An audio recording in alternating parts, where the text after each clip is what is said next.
ये हम समझते हैं कि किसी भी पीरियड का हम लोग जनरल कन्फिग्रेशन कैसे लिख सकते हैं।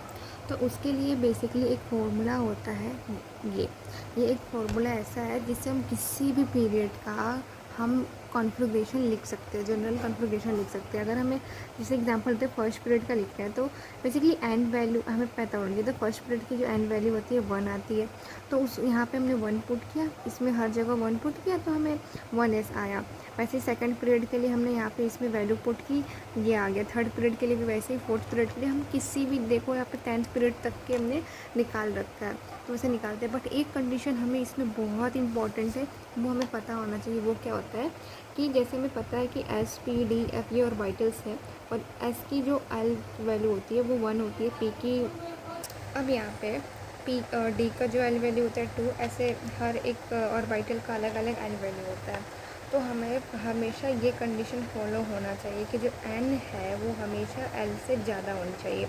अगर हम यहाँ पे ये 2D वाली कंडीशन का एग्जांपल लेके देखें तो देखो यहाँ पे एन वैल्यू 2 है और एल वैल्यू 2 आ गई, क्योंकि डी की एल वैल्यू 2 होती है।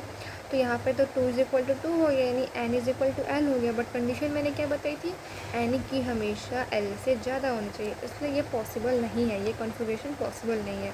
वैसे ही यहाँ पे 5i के लिए मैंने लिखा है कि अगर 5i हम लिखते हैं, 5i कोई हमने कॉन्फ़िगरेशन लिखी, तो यहाँ पे 5, यहाँ पे तो इसकी एन वैल्यू है और i की जो एल वैल्यू यहाँ से 6 आ गई।